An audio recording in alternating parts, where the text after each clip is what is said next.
Nexo is back. The whales are buying. Open interest with XRP is soaring. We'll talk price action. Institution players are opening up their wallets and I say lots of naughty things, so here's your warning. That's right, you heard me correctly. Nexo rebrands and is coming back to the United States because Donald Trump's got some good regs coming for crypto.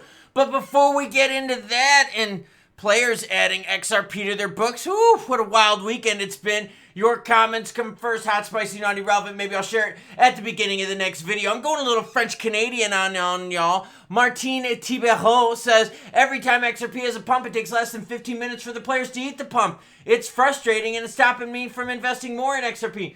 Do you remember when we had the announcement from, what was the judge's name? Torres, right? Regarding XRP and securities. That was a very short-lasted pump, too. And we barely went over 230, but we at least touched 230. Don't worry, we'll talk XRP price. But I know what you're talking about here. These pumps are super fast with XRP. That's why you got to have your orders ready to go. Minute Dog says, I've been listening to Klaus since August or September. He does the hard work so we don't have to. I appreciate that. Sound Relaxes says, that's awesome. I really like his info and fun interaction. I also get to meet some really great people such as yourself, my friend. Yeah, I do. I try to do the work so that you don't have to scrubbing all the articles, finding out what's real or not.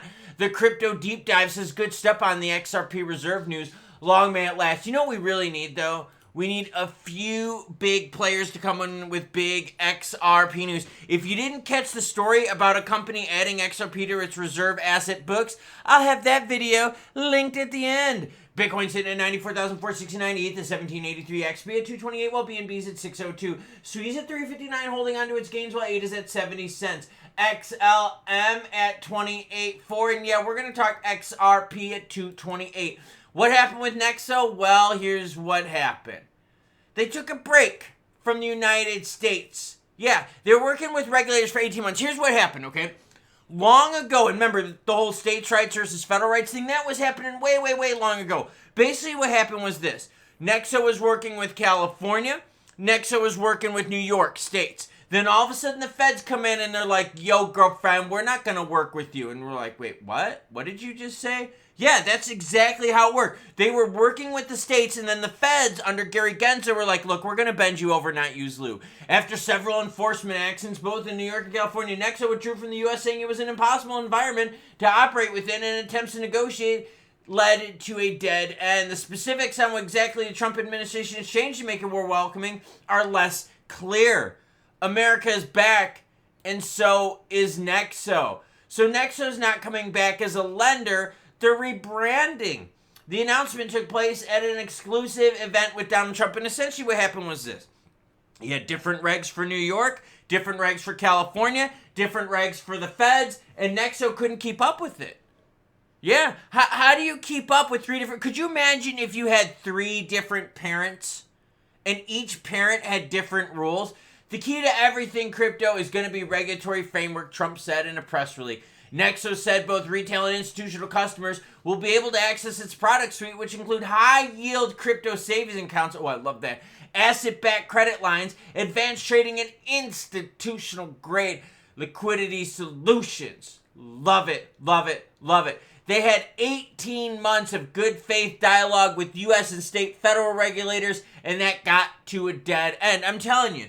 The whole thing under Gary Gensler, that whole tenure, was just a convoluted mess. But now Nexo's back, baby. Who else is going to come back to the United States? The Estados Unidos. Strategy, talking about MicroStrategy, Sailor, the orange surfboard guy, AI cringe guy, buys another 15,000 BTC, so the whales are still shopping, and I went shopping yesterday. That's why I only did one video. Yeah. Had to do a little shopping. Strategy announced it acquired another 15,000 BTC for approximately $1.4 billion. Where did that money come from? Yeah, more debt. Damn it, Sailor. The company paid an average price of $92,700. Well, they're in the green for that purchase. That's at least good. Including all associated fees. As of April 27, Strategy now holds a total of 553,000 BTC for an average price of $68,000 per BTC. So Strategy, the whale's buying more. And yes, The story of a player out there buying XRP for a strategic reserve for their company will be linked at the end. Another story that you're going to like. And oh, that's right, I'm starting the week off early with good news. And check it out, everyone. Papa John's is 46,200 subs. I want to beat them. So hit that subscribe button so we can. The upcoming Coinbase Bitcoin Yield Fund aims to offer, damn it, non-U.S. institutional investors. Son of a bitch. The U.S. is still really stingy on yield. That's a big, big problem here. And we got to fix that with the SEC. Participants will now enjoy yearly net profits between 4 and 8% paid on Bitcoin. Essentially what they're doing is they're giving people a reason to park and hodl your BTC. The new investment vehicle presents a competitive alternative yield to generating cryptocurrencies like SOL and ETH, which offer staking rewards. Notably, Coinbase leverages the cash and carry trade strategies. Coinbase AM believes that the next cycle needs better products to enable institutional investment in digital assets. We believe the Bitcoin Yield Fund is particularly well suited to the task given its conservative and compliant investment strategy. So again, a yield product available to institutional clients, bullshit, and outside of the United States, bullshit. I know, everyone. We want some retail products available to everyone, don't we? Let's keep learning. Cryptocurrencies see massive inflows. That's right, the whales are dumping even more money into the market. Investors added $2.62 billion into products in this last month, and the weekly inflows were $3.51 billion. So we had a little bit of red action here we had to erase. In fact, if we look at these inflows, check it out, everyone. Look at this. Inflow. Oh, zoom out, and what do we see? Boom shakalaka, juicy, just like the London Marathon. Oh yeah, this is all linked in the description down below. XRP open interest surges. Why? You got an XRP futures action that just launched. You've also got XRP strategic reserves. You got XRP price moving. To be more precise, as of April 27th, some 1.5 billion derivative positions were open, marking a 28% increase from the one-year low of 1.8 billion positions on April 15th. April 15th to the 27th, a big change. Let's go to the 1 month chart. April 15th, that was right after, the nastiness. Look at the change, the volatility. Lows of 160s, now up to the 230s, 229 price right now for XRP. So yeah, a lot of things are happening. Look at the volume, 4.7 billion. This is freaking exciting for Monday. This is what we want, everyone. We want to wake up on Mondays. We want to hit the subscribe button so we can beat Papa John's. Plain and simple. I want to beat Papa John's. Help me out. But what we want more so than that is we want this. We want big volume. We want juicy green on the screen. And look at the 7-day. The 7-day looks good. Now, let's go into those candlesticks because I know what Martine is thinking. Martina's like, yo, these pumperonis aren't juicy-roni enough. Let's go to the 15-minute and see what the roni looks like. And this is what he's talking about here. These moves, they're short, okay? Now, what I'm excited about, though, is we did at least break 230 because for the longest time, look at right here. 23rd of April, rejected at 230. Zoom out back here, and look, you're not even at 230, and we're already at the 6th of April.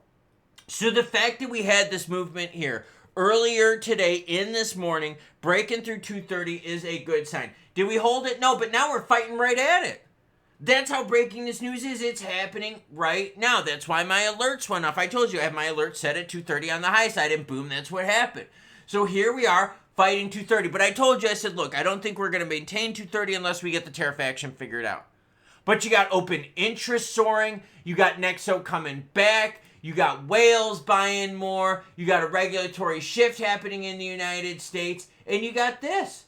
You've got some definite thawage of action with XRP. You've got the volume changing as well. Now, could we hold it? No, but that's okay because we're pushing up rather than pushing down. The high on this candlestick right here, 236.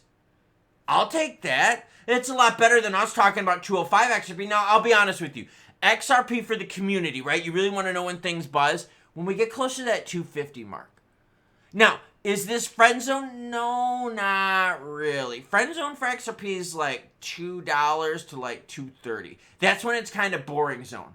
But when the volume picks up like this and we're north of 230, that's when things get spicy. And at $4.7 billion, and the Korean won pairing starting to close the gap on the Binance pairing. What a freaking way to start the week. Volume up there. Open interest freaking up. We got XRP strategic reserve news. Nexo's coming back, baby.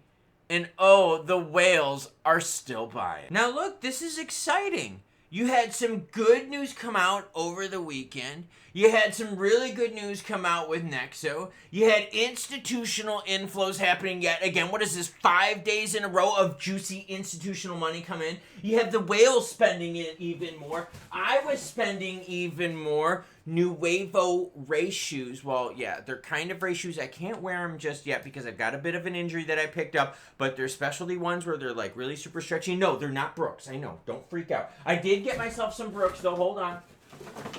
See? I did get myself some Brooks. I don't want people to think I'm hating. But yeah, I was busy yesterday shopping, supporting the economy. And, well, XRP's looking juicy this morning.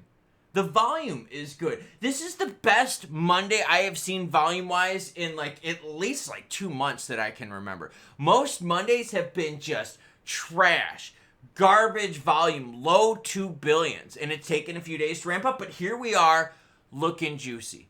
The open interest number I'm not going to look into too much, but what I am going to look into is the overall volume in the market, and I'm happy with it.